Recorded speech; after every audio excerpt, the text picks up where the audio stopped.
மும்பையில கனமழை வெள்ளத்தால மக்களுடைய இயல்பு வாழ்க்கை முற்றிலுமா முடங்கியிருக்கு. ஆகஸ்ட் 21 வரைக்கும் மகாராஷ்டிராவினுடைய சில இடங்கள்ல கனமழை முதல் மிக கனமழை வரை பெய்யும்னு வானிலை மையம் எச்சரிச்சிருக்கு. இதுவரையிலான நிலவரம் என்ன அப்படிங்கறத இப்ப நம்ம பார்க்கலாம். மும்பை உட்பட மகாராஷ்டிரா முழுக்க பரவலா கனமழை பெஞ்சிட்டு வருது. இது தொடர்பா ஆகஸ்ட் 21 வரைக்கும் இந்த மழை தொடரும்னு IMD ஏற்கனவே எச்சரிச்சிருக்காங்க.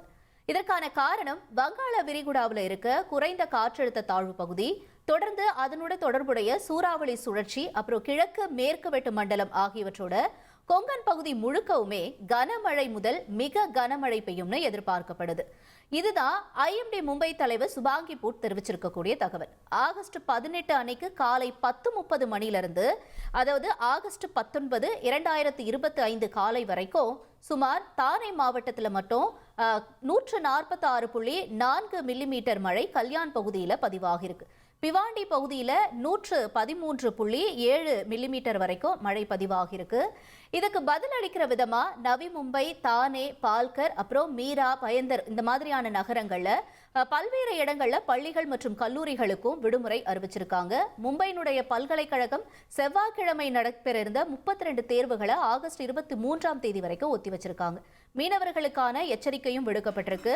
தொடர்ந்து 45 55 கிலோமீட்டர் வேகத்துக்கும் மணிக்கு 65 கிலோமீட்டர் வேகத்திலையும் காற்று வீசும்னு எதிர்பார்க்கப்படுது.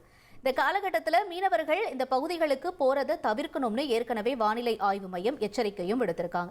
இதனால பல்வேறு பகுதிகளில் மழை நீரானது தேங்கி இருக்கக்கூடிய காட்சிகளை தான் இப்ப நாம திரையில பார்த்துக்கிட்டு இருக்கோம். இதனால போக்குவரத்தும் ஒரு பக்கம் பாதிக்கப்பட்டிருக்கு.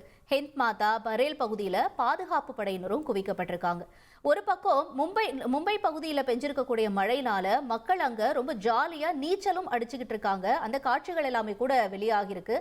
ஆபத்தை உணராம மக்கள் இந்த மழை நீர்ல நீச்சல் அடிக்கக்கூடிய காட்சிகளை பார்த்து மற்ற மக்கள் எல்லாமே வியந்து பாக்குறாங்க அப்படின்னு தான் சொல்லப்படுது. கல்யாண்ல இருக்கக்கூடிய சத்ரபதி சிவாஜி மகாராஜ் சவுக்ல தண்ணீர் தேங்கி நிற்கிறதுனால வாகன போக்குவரத்தும் பாதிக்கப்பட்டிருக்கு. அதே மாதிரி பால்கர் மாவட்டம் முழுவதுமே முக்கிய வழித்தடங்கள் எல்லாமே நீர்ல மூழ்கி இருக்கு.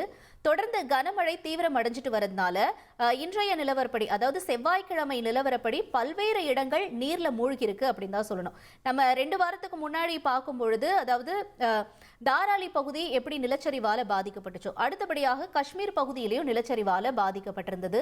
கிட்டத்தட்ட 60 பேர் வரைக்கும் உயிரிழந்தாங்கன்ற தகவல் எல்லாமே வெளியாகிட்டு வருது. இப்படி தொடர்ந்து வடமாநில பகுதிகளில் மழை அதிகரிச்சுட்டே வருது. இப்ப அந்த நிலையில மும்பை பகுதி பாதிக்கப்பட்டிருக்கு.